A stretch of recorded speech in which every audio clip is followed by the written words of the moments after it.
And you're now with the Forerunner Chronicles. All right, everybody, listen up. In his latest flurry of politically polished right-hand jabs in the high-stakes Obama skirmish, you know, the political conflict between Obama and Romney, presidential candidate Mitt Romney, in an attempt to capitalize on the insanely obnoxious left-wing tactics of President Obama, has now gone so far right that he's dead wrong. And when I say dead wrong, I mean dead wrong, because in a recent article that was released in the Telegraph, Mitt Romney stated that the separation of church and state has been taken too far in America, and religion should be restored in the public life.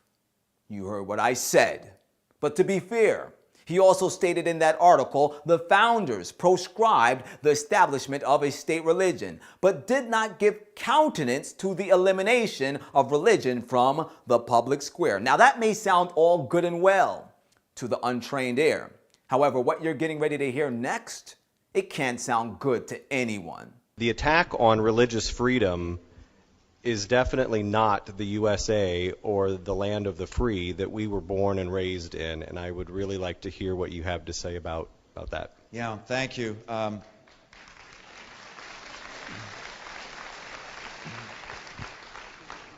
Religious liberty, our first freedom of those enumerated in the Bill of Rights. And the President and his administration said they are going to usurp your religious freedom by demanding that you provide products to your employees, if you're the Catholic Church, that violate your own conscience. And so whether it's a Catholic business person or the Catholic Church itself, they're being told what they have to do that violates their religious conscience. That attack on religious freedom, I think, is a dangerous and unfortunate precedent. And I know we're not all Catholic in this room. Many presumably are. But I feel that we're all Catholic today. But I feel that we're all Catholic today. But I feel that we're all Catholic today. All right, so let me get this straight here. The Catholic Church is under fire from the American government because they want to give out contraceptives in their healthcare system. I can understand that. I'm actually it doesn't even make a difference, but this is a religious liberty issue. And because this is a religious liberty issue, every American citizen should now consider themselves or think of themselves as Catholics. That's like saying 1 + 1 = 666. Now you can laugh, but that's actually what all of this is adding up to. Because what Mitt Romney said, it makes no sense.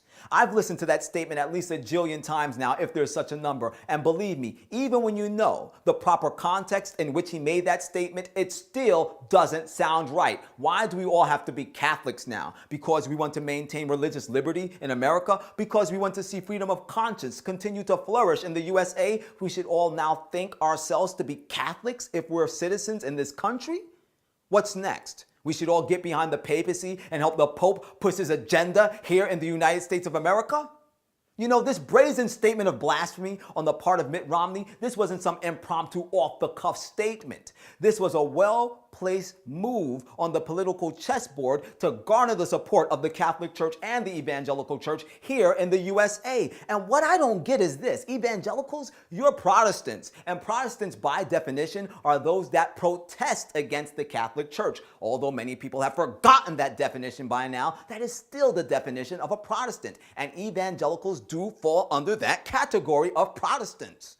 So why would a Protestant, an evangelical, even find the whole concept of we are all Catholics now in any shape, form, or fashion appealing?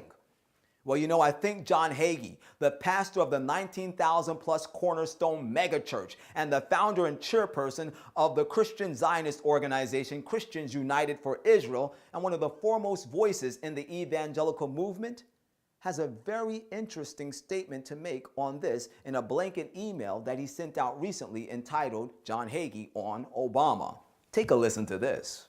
In Pastor John Hagee's blanket email entitled Pastor John Hagee on Obama, he stated, "First, I want to express my profound appreciation to President Barack Obama for doing what all of the Republican candidates have not been able to do for months. He unified the Bible-believing church in America in 1 week over the issue of abortion.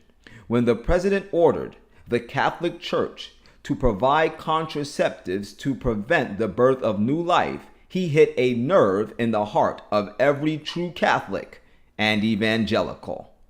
By now, I hope you're beginning to realize exactly what's going on, because it's something like Isaac Newton's third law of motion. You know, every action has an equal and opposite reaction. And that law of motion, it's not only applicable to moving physical objects, because if you think about it, those principles also apply to moving social ideologies within society as well. I mean, think about it for a minute. If you can move the moral pendulum of society so far to the left due to issues like contraceptives, abortion, or same-sex marriages, then eventually, but inevitably, that very same moral pendulum of society will then move so far to the right, and I mean so far to the right, that society will go right out of its God-given mind. However, in the midst of all of the mayhem, there will be various entities, factions, or organizations that will begin to unite, which would have never united under normal circumstances. You know, I think the Freemasons have a term for that in Latin. It's called ordo ab chaos. In simple English, that simply means order out of chaos. Do you think it may be possible that for the last 4 years, our current administration has been working feverishly in Washington to develop a system of chaos that would not simply sacrifice the physical lives of millions, but rather sacrifice the great morals of this once great nation? Ladies and gentlemen, it's time to wake up, because what you may not be realizing is that the devil has been able to so efficiently use President Obama and this current administration that they've been able to pull off a feat that the Pope and all of his bishops could not pull off in 2 lifetimes over. This administration, due to pushing various issues like abortion, like same-sex marriage, etc., have now brought about a situation in which the devil has been able to change the image of the Roman Catholic Church in America, so that now the citizens of this country no longer view the Catholic Church as one of the biggest covens of the world's most notorious pedophiles, amongst many other evils, but now as the new champion of religious liberty in our modern day times? Are you kidding me? The Roman Catholic Church isn't the champion of anything but the devil. Because this religious juggernaut, this religious entity is covertly salivating, waiting for its opportunity to once again regain the reins of global supremacy. It is nothing close to being a bulwark of religious liberty, because the Bible has told us clearly that this is the entity identified in the book of Daniel chapter 7 as the Antichrist power. Matter of fact, in Daniel chapter 7 and verse 25, it is identified as being the little horn power that would think not only to change times and laws, but would also make war with the saints of God. And this entity did just that, because it did think to change times and laws. Matter of fact, the Roman Catholic Church changed the second commandment. Matter of fact, it didn't change the second commandment. It got rid of that commandment altogether. The commandment that forbids the worshiping of graven images. That's why you can go into any Catholic edifice and find a multitude of graven images. Not only that, but this Antichrist power, the papacy, also thought to change times and laws in a very marked fashion when it sought to abrogate God's fourth commandment, which is the only commandment that is a law that is defined or confined to a specific time period. For we are told in the book of Exodus chapter 20 and verse 8, remember the Sabbath day to keep it holy. 6 days shalt thou labor and do all thy work. But the seventh day is the Sabbath of the Lord thy God. In it thou shalt not do any work, thou, nor thy son, nor thy daughter, thy manservant, nor thy maidservant, nor thy cattle, nor thy stranger that is within thine gates. For in 6 days the Lord made the heaven and the earth, the sea, and all that in them is, and rested on the seventh day. Which day? The seventh day. Wherefore the Lord blessed the Sabbath day and hallowed it. The seventh day, out of all of the other days in creation, is the only day that God gave a proper name to, and that name is the Sabbath day, and that is clearly proven in the book of Genesis chapter 1 and Genesis chapter 2, verses 1, 2, and 3.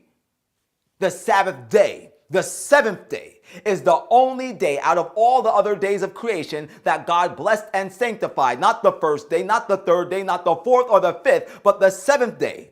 That means God blessed the seventh day and he sanctified it, meaning he set it aside for holy use, to be a benefit to humanity, that we might not get caught up in the cares of this life, but remember that we were made by the God of the universe, and it is him and him alone that deserves our homage. And what God blesses and sanctifies, no man can overthrow, and no man, no matter what he calls himself, unholy father, has the ability to bless or sanctify anything, not even a sandwich.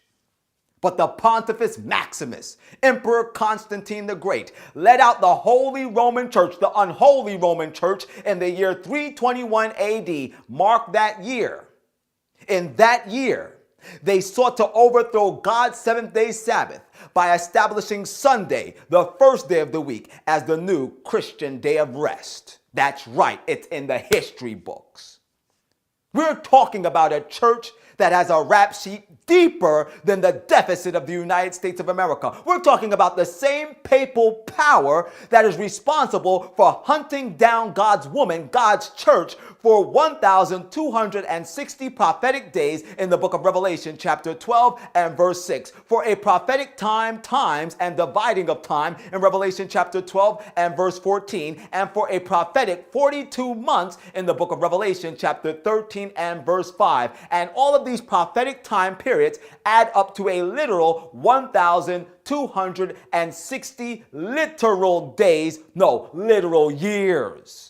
Because this time period began in the year 538 AD and spanned it all the way through 1798 AD. And during this 1,260 year time period, the papacy hunted down God's people. Over 50 million Christians, women and children included, were sent to bloody graves.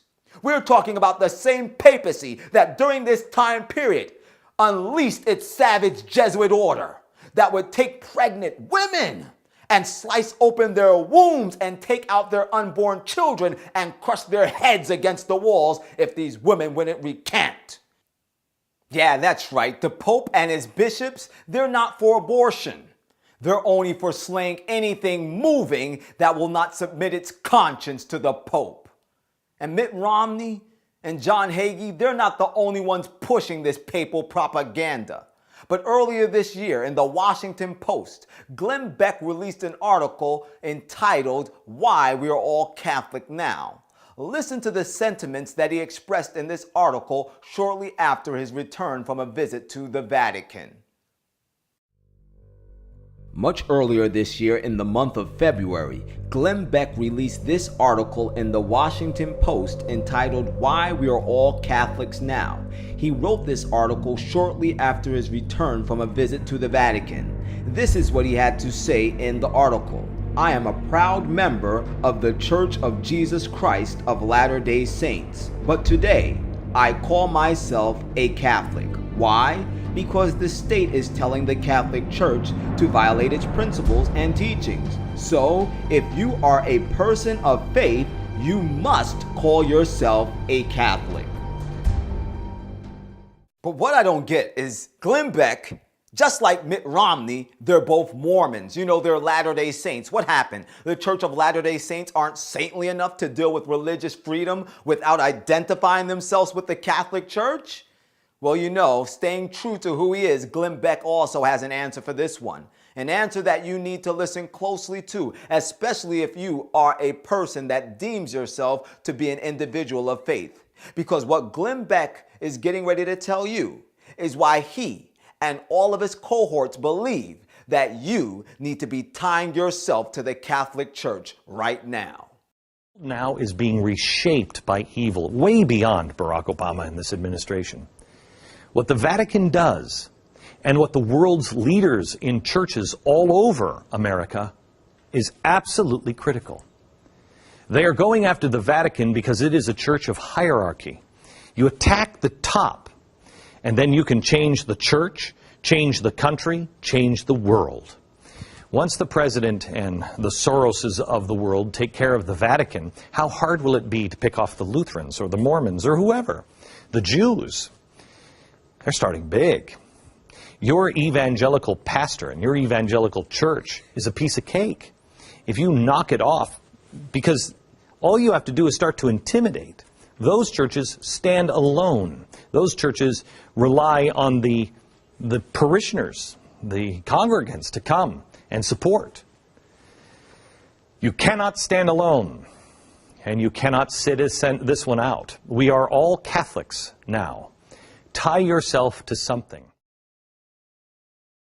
Now, what Glenn Beck just said here is pretty shocking stuff, because what he just said actually mirrors the truth that is found within Bible prophecy. Because we're told in the book of Revelation, chapter 17, beginning at verse 1, that John the Revelator saw in vision a whore sitting upon many waters. Now, in the book of Revelation, chapter 17 and verse 15, we are told that the waters are a symbol of peoples, multitudes, nations, and tongues. So, in other words, that whore, which is the papacy, is ruling over the people, the nations of our world. Now, notice that I called that whore the papacy. This is because a woman in Bible prophecy is symbolic of a church. In the book of Jeremiah, chapter 6 and verse 2, the Bible tells us, I have likened the daughter of Zion unto a comely and delicate woman. Then in the book of Isaiah, chapter 51, beginning at verse 16, at the very end of that scripture, the Bible tells us, and say unto Zion, thou art my people. Zion is the people of God, and he's likened his people, the daughter of Zion, unto a comely and delicate woman. Jeremiah 6 and 2, Isaiah 51 and verse 16. Then in the book of 2 Corinthians 11, beginning at verse 2, the Bible tells us, for I am jealous over you with godly jealousy, for I have espoused you to one husband, that I may present you as a chaste virgin to Christ. So God not only likens his church unto a comely and delicate woman, but he also likens his church unto a virgin. But in the book of Revelation, chapter 17 and verse 1, that woman, she may be comely, and possibly she may be delicate, but she sure ain't no virgin. She's a whore. And the Bible lets us know that a whore is one that has broken their covenant relationship with the one whom she is committed to in a marital relationship. This means that the papacy has broken its covenant relationship with God by entering into an illicit affair with someone or someones. And we know who these individuals are in the book of Revelation 17 and verse 2, because we are told there that this whore, which is the papacy, commits fornication with the kings of the earth. The kings of the earth are no more than a prophetic symbol for the political powers, the politicians of our world. And anyone that knows anything about anything knows that the Vatican is no more than the red light district for the politicians of our globe. You know that's true. Then in the book of Revelation, chapter 17 and verse 3, we are told that this whore is sitting upon a scarlet colored beast, which is full of names of blasphemy, and it also has 7 heads and 10 horns. Now, a beast in Bible prophecy, according to the book of Daniel chapter 7 and verse 17 and Daniel chapter 7 and verse 24, is a symbol of a kingdom, a political power, a stately power. In other words, the papacy is ruling over the civil powers of our world. Remember, it's sitting on the beast, ruling over it. But that beast is scarlet colored. The color scarlet in the book of Isaiah chapter 1 and verse 18 is a symbol of sin. And sin, according to 1 John chapter 3 and verse 4, is the transgression of the law. This lets us know that the political powers of our world, the nations of our world, will unite together in transgressing God's holy law, his 10 commandments. And they will do so in a marked fashion when they establish a day of worship which is completely contrary to the day of worship which God has instituted in the book of Exodus chapter 20 and verse 8. I already told you about that. But not only that, but remember that scarlet colored beast on top of which the whore is sitting that has 7 heads and 10 horns, it's also full of names of blasphemy. And that word blasphemy has specific religious connotations connected to it. This is letting us know that that beast is a religio-political entity. We're talking about a fusion of church and state in a one world government structure. But let's go deeper with this. You know, one act that denotes blasphemy in the word of God in the book of John chapter 10 and verse 33 is making a man into God. This is letting us know that the nations of our world and the religious powers of our world will be united not only in transgressing God's law by establishing a false day of worship, Sunday, in placement of God's 7th-day Sabbath found in Exodus 20 and verse 8. Yeah, I'm drilling that into your head. It will also be united in giving a man the authority of God himself. Wow. And you know who that man is, don't you? It's the man that's connected to the woman that's sitting on top of the beast. We're talking about none other than the Pope, the head honcho of the papacy. That's right. Let's put one more nail in a sure place in the old bishop's coffin. In the book of Revelation, chapter 17 and verse 9, we are told in respect to the 7 heads on top of this beast, here is the mind that hath wisdom. The 7 heads are 7 mountains on which the whore sitteth. Now, a note of fact. The city of Rome, where the Vatican is located, where the Pope sleeps every night, it sits on top of 7 hills. That's a fact. However, in the Bible, in the book of Daniel, chapter 2 and verse 44, in the book of Zechariah, chapter 8 and verse 3, and in the book of John, chapter 4 and verse 20, a mountain prophetically is a symbol of an ecclesiastical organization or an organized people that are governed by religious principles for the purpose of worship. What we are looking at, ladies and gentlemen, are a perfect union, because the number 7 is the number of perfection, a perfect union of all the churches of our world in this one world government structure. And the papacy will be on top. It will be the head of the whole system. And that's exactly what Beck said to you a few minutes ago. He told you that the top is being taken out, that the papacy is at the top. And if they take out the head, then the whole building comes crumbling down. Don't you get what they're trying to insinuate to us? They're saying to us as people of faith, whether you're Jew, Lutheran, whatever you are, if you want to protect your religious freedom, you must acknowledge one thing, that you're a small fish in this fishbowl called the world, especially in the United States of America, and we have to look after the backside of the old whore, the papacy, because it's at the head. And if we let the head fall, or Mama Harlot fall, then we all come crumbling down. That's why we all have to be Catholics now. Let me tell you something. If we're all Catholics now, that means you have to submit your conscience to the Pope. You don't believe that? Take a listen to this. In this recent article released by LifeSite News entitled "Pope Suggests It's Best to Be Honest and Leave the Church If You Don't Believe," Human Life International Rome Director Monsignor Ignacio Borrello stated that for those Catholics who cannot bring themselves to believe the formal teachings of the Church on life and family matters, it would be more honest to leave the Church rather than betraying her. Then he went on to state in the very same article, intellectual difficulty is not disobedience. You might have teachings you find difficult to accept. However, in those circumstances, it is virtuous to believe, since you make a sacrifice of your own will, taking as your own the mind of the Church. Monsignor Borrello noted that submission of the will and intellect is required when it comes to the official teachings of the Church. Therefore, if we buy into this nonsense that we are all Catholics now, according to the Roman Catholic Church, if your mind ever becomes perplexed about the teachings coming out of the Roman Catholic Church, if your intellect is baffled by some of their dogmas and doctrines, you should immediately submit your intellect. You should yield your freedom of conscience. You should submit your will to the dictates of the Church, which simply means you should yield your will to the self-styled Vicar of Christ, the head of the Roman Catholic Church, the Pope of Rome. Ladies and gentlemen, every place I go in this world, I see men and women, young and old, so caught up in what they're going to wear, what they're going to eat, what they're going to drink, what music they're going to listen to, what makeup they're going to put on, what cars they're going to drive, what homes they're going to live in, so benumbed, so stuck in this imbecilic state that the devil has baited you into, that you are not realizing that the devil and his agents are making special preparations for you. Because as Beck puts it, you are seeing a high-stakes game at a level that most people, including me, do not even begin to understand. I believe the Vatican is actively engaged in a very different kind of battle than the one we normally think of. They are in a spiritual battle, but it will be physical as well. They are gearing up for a spiritual battle unlike anything we've seen.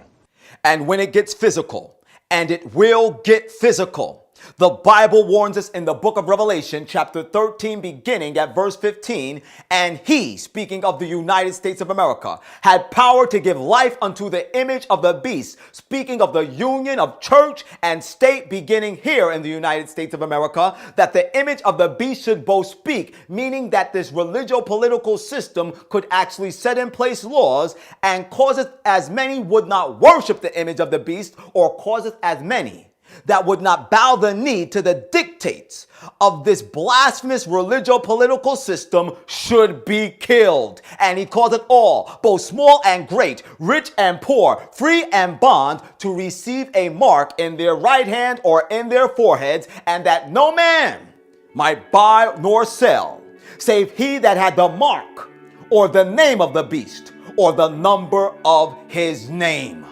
Ladies and gentlemen, what I am talking about here, it's bigger than Obama and Romney. What we are talking about is the destiny of humanity. I'm talking about your personal soul salvation. And when all of this goes down, if your life is not found hidden in Jesus Christ, you will have no hope, because the Bible is very clear in the book of Revelation, chapter 13 and verse 8. When the papacy, the beast power, once again comes into strength, we are told, and all that dwell upon the earth shall worship him, whose names are not written in the book of life of the Lamb slain from the foundation of the world. If your name is not in that book, if your name is not in that book, you will be lost. You can afford not to have your name in that book.